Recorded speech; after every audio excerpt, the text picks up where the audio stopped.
moi, à pas la liberté et l'égalité. Alors, bien du courage. Ouais, tuto technique pour les prochaines fois, pas de tissu les mecs pour les drapeaux, c'est une mauvaise idée. Tu vois ça? J'ai la canne qui plie un peu, mais ouais, il est gros, il est gros. Bah écoute, il y a le Jésus, liberté, égalité, bon paternité, slogan détourné dans la manif, qui a de très belles dimensions, 3 mètres sur 3 mètres. Je me suis dit, il faut quand même qu'on marque un peu le terrain nous aussi, surtout que avec cette belle fleur de lys, qui est quand même un symbole à mon avis un peu plus représentatif de la France et de ce qu'elle est que 3 couleurs abstraites qu'on a choisies parce qu'elles étaient proches de la salle du jeu de paume. Alors nous voulons vivre, bonjour. Bonjour. Donc on est ici à la manifestation contre la PMA sans père. Et je vais prendre un peu de recul d'abord. Et donc pour toi, qu'est-ce que le mariage? Ben, le mariage, ça sert à faire des enfants, à assurer la pérennité de la nation. Est-ce que tu comptes te marier un jour? J'espère. Et donc à l'église ou pas? Je présume à l'église, oui. Évidemment, je suis catho-tradi. D'accord. Le mariage, ringard ou tendance? Hein? Le mariage, ringard ou tendance? Ben, aujourd'hui, ça devient de la contre-culture, j'ai envie de dire. Donc, tendance. Ah, bien, bien. Et donc on peut remarquer en fait que dans tous ces gens-là qui sont ici, il y a une grande présence de la bourgeoisie catholique, laquelle a massivement voté Macron. Ouais, et, on les a défoncés. Et n'y a-t-il pas pour toi en fait un paradoxe? Ouais, c'est des schizophrènes. C'est des schizophrènes, il faut leur rentrer dans l'art. Parce que ces gens, ils choisissent le portefeuille aux valeurs. Et ça, c'est insupportable. C'est des gens qui ont toute l'épargne, qui aujourd'hui veulent qu'on leur paye leur retraite et donc ils veulent maintenir le statu quo entre nous, les nationalistes blancs et le groupe halogène. Donc à un moment donné, il faut leur rentrer dans l'art parce que plus ça dure, plus ça va être hardcore. Et donc à quoi penses-tu que tout ça va mener? Est-ce que ça va faire... Je pense à rien. En réalité, c'est un combat perdu d'avance, mais c'est pas parce que c'est un combat perdu d'avance qu'il cesse d'être juste. Je voudrais rajouter un truc. On ne peut pas être nationaliste et bioconservateur. Parce que si on est bioconservateur, on devient une colonie de la Chine, une colonie technologique. Et les Chinois, va falloir les défoncer. Donc à un moment donné, on ne peut pas être nationaliste et bioconservateur. C'est-à-dire que devenir une colonie de la Chine, on ne peut pas appeler ça un nationalisme réussi. Donc à un moment donné, il va falloir faire des choix qui sont très durs. Mais la situation, la nécessité nous oblige. On en est là, on en est là. Donc à un moment donné, le combat de la technologie, il va falloir le faire pour une raison très simple. On n'a pas la démographie qu'il faut. Et la seule manière pour nous, occidentaux, européens, hommes blancs, de maintenir notre puissance, ça passera par la technologie et par la conquête spatiale. Nous voulons vivre, merci. Nous voulons vivre, merci, ouais. Et Cercle Richelieu, ouais, Dieu te garde, pareil, merci. Frère Thierry, bonjour. Bonjour. Qu'est-ce que vous pensez de l'événement? Est-ce que vous pensez que ça va aboutir à quelque chose, à un résultat, à quelque que ce soit? Je pense que l'on vit les derniers combats. On est un basculement de civilisation. Comme le disait autrefois le regretté Virgile Giorgio, on est à la 25e heure. Manifestation en soi sympathique, bon enfant. Bon. Ces gens sont-ils conscients de ce qu'ils font? Pas sûr. Certainement, certains ont manifesté il y a quelques années contre le mariage pour tous. Ce qui ne les a pas empêchés de voter massivement Macron. Bon, il faut être là, mais sans illusion. D'accord. Donc vous avez dit que selon vous on était à la 25e heure, cela signifierait donc qu'on est on devrait vraiment en fait relire l'Apocalypse de Saint Jean. Alors d'une part, oui, si vous regardez la situation politique, religieuse, économique, démographique, culturelle, notre vieil Occident est en train de s'effondrer. Là, n'employons pas des mots qui peuvent hérisser, hein, ça ne sert à rien. Mais regardez, comparez la France qui était encore rurale en 14, après la dernière guerre mondiale, et aujourd'hui. On voit toujours les mêmes maisons, les mêmes montagnes. mais la substance du pays a disparu. Sous le double essai, d'une part, de l'idéologie de la déconstruction, donc si la bourgeoisie a su garder en 68 le pouvoir, ce sont en fait les trotskistes qui l'ont emporté. Et de même, si le communisme a disparu en Union soviétique, donc dans la Sainte-Russie, le Trotsky l'a emporté sur Lénine et sur Staline. D'accord. Alors j'organise régulièrement, tous les lundis, à Paris, dans le 6e arrondissement, au 9 rue du Vieux Colombier, à 19h30, un dîner-débat. Et les thèmes sont très variés, c'est culture, religion, géopolitique, littérature. Ça veut être sans parti pris, sans allégeance politique ou partisane, à qui que ce soit, la transmission d'un héritage. Voilà. Très bien. Alors, vous pouvez le retrouver sur Retour au réel en 3 mots sur YouTube. Et pour les informations concernant le cercle lui-même, en un seul mot, retoursauréel.fr. Vous, le mariage.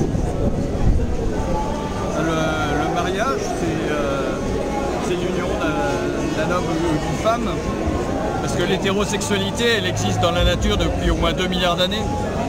Mais chez les êtres humains, il y a une cérémonie qu'on appelle un mariage pour marquer le coup. Ça existe dans énormément de peuples. Je dirais même chez les sauvages, entre guillemets, on marque le coup et on appelle ça mariage. D'accord. Et donc... Et je pense que le mariage a un intérêt, c'est d'inciter les mariés à rester ensemble pour le bien de l'enfant. Parce que si papa et maman ils disparaissent sans arrêt, c'est fatigant pour l'enfant. Enfin, c'est déstabilisant. Ça risque de le gêner, quoi. Donc la société, l'entourage, le village, ah vous êtes mariés maintenant, faut respecter ça, s'il vous plaît restez ensemble, faites un effort. Il y a des mauvais moments à passer quelquefois, mais il faut le dépasser, il faut rester ensemble. Voilà. Très bien. J'aimerais vous demander, est-ce que vous pensez qu'une union des différents mouvements politiques sont essentielles pour lutter face à cette loi qui va passer, ou il n'y a pas besoin d'union justement et il faut rester dans son coin comme il y a actuellement? Je pense qu'il faut une union. Et la preuve, c'est que je suis là parce que moi je suis plutôt un mai 68ard, originaire de la gauche. D'accord. Même si c'est une gauche très critique par rapport à ce qu'on appelle le marxisme. En mai 68, nous les gauchistes, on était très en colère contre le Parti communiste par exemple. Mais la situation est tellement grave avec la folie productiviste, la folie industrialiste, faire des machines partout et vouloir mécaniser la naissance, la reproduction, faire travailler les laboratoires, encore plus de fric pour les laboratoires, on est contre.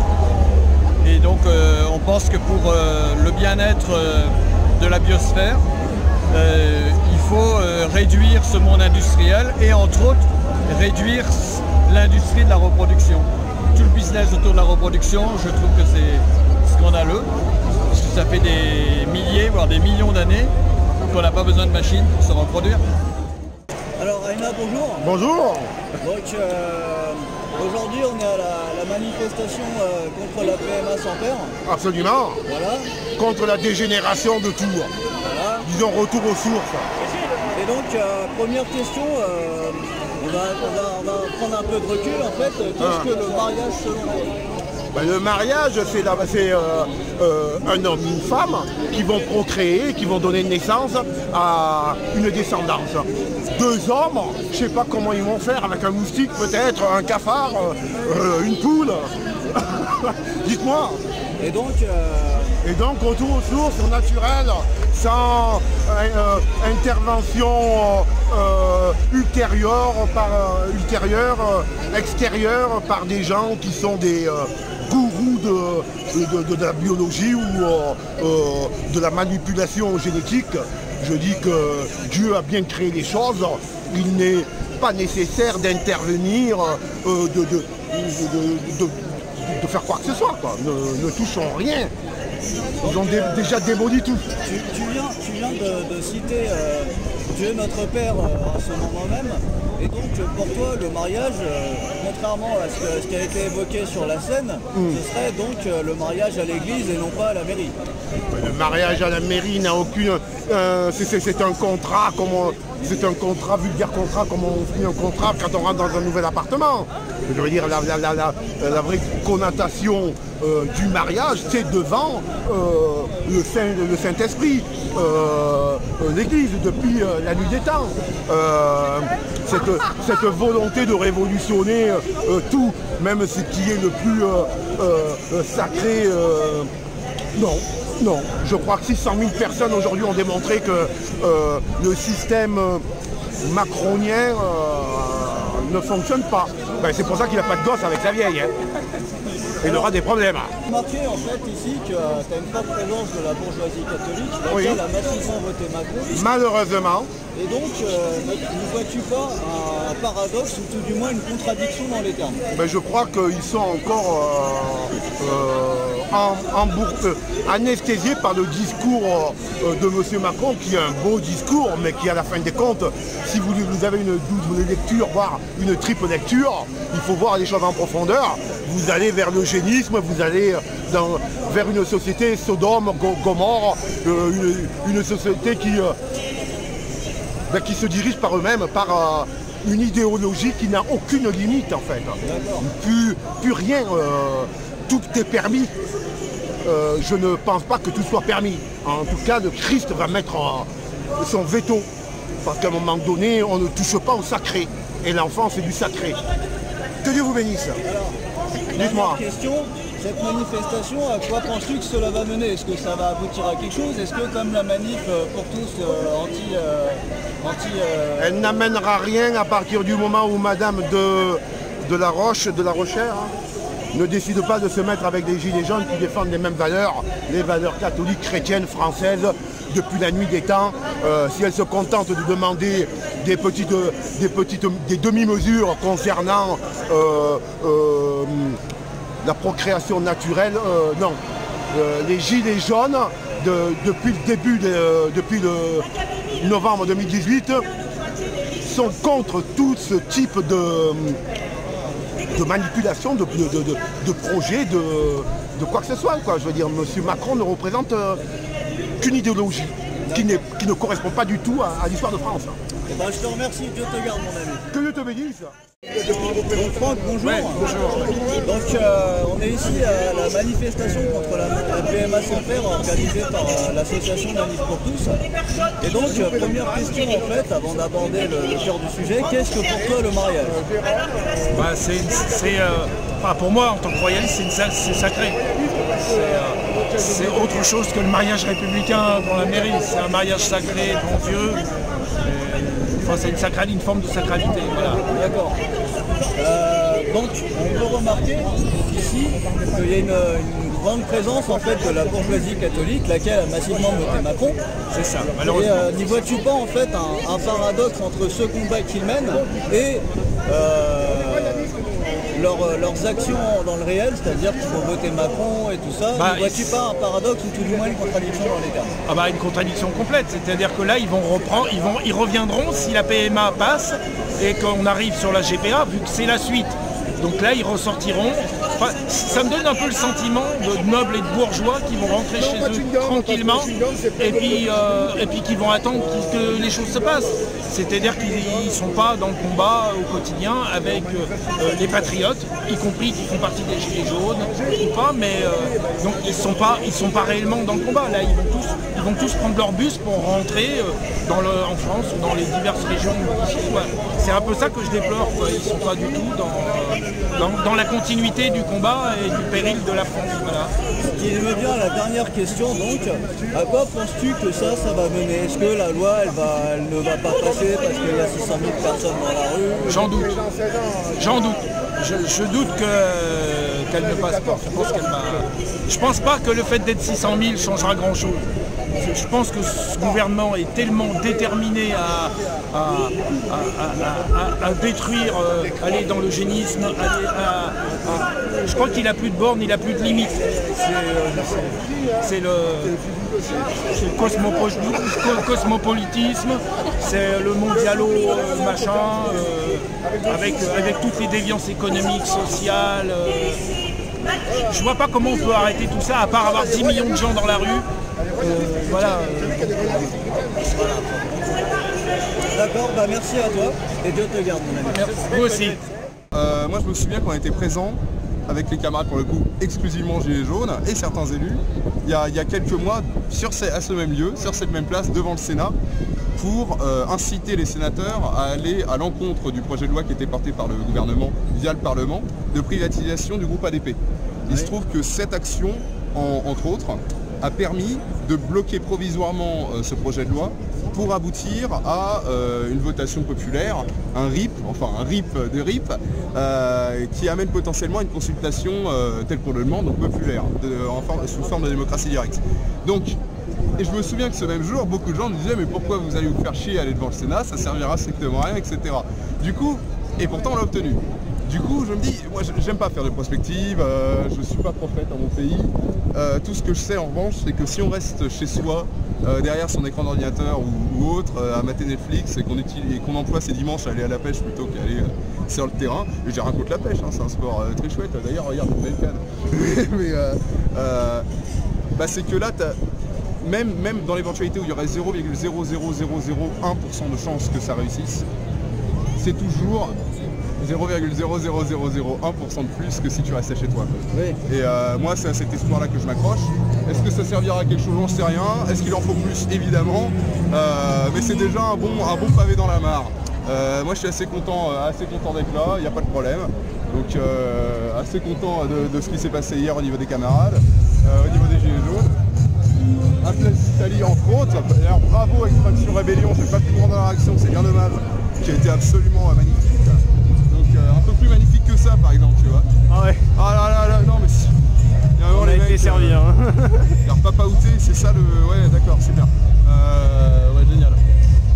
Ça a des relents des heures sombres de Versailles. C'est la décadence bourgeoise quoi. Bon, écoute. Et puis c'est aussi... Si je vais pas te mentir, derrière le gilet jaune, il y a aussi un petit côté provocateur en disant à ces gens finalement mais ces choses-là que vous portez aujourd'hui de manière très mondaine finalement, et tant mieux, hein, vous rêvez, c'est tant mieux. Ça fait 9 mois nous qu'on les prend dans la gueule et tu scannes un petit peu le profil sociologique qu'il y a ici et moi je suis tout le monde connaît ça que je ne suis pas anti-bourgeois, hein, j'ai amour pour mes amis bourgeois mais les gars, à quel moment préféreriez-vous la justice, la France, la tradition à votre portefeuille? C'est ça aussi la question à poser. Parce que cette classe-là, les sondages faits par la Croix notamment l'ont révélé, votent massivement Macron, et derrière s'oppose au projet de loi que son gouvernement passe. Il s'agit de pointer du doigt cette contradiction aussi d'avoir peut-être une chance pour certains d'entre eux qui se posent des questions sincères de rencontrer des gilets jaunes à travers un autre biais que le biais télévisuel qui n'est pas là pour nous servir. C'est aussi ça l'idée quoi. Donc écoute, moi il y a les deux. Il y a la dimension gilets jaunes, je vois une continuité par exemple entre une révolte populaire antifiscaliste et profondément anti-libérale que sont les gilets jaunes et un mouvement de résistance, un projet de loi qui est un nouveau pas dans l'escalier très pentu qui nous ramène vers la marchandisation de la vie quoi. Donc moi c'est la connexion que j'y vois aussi.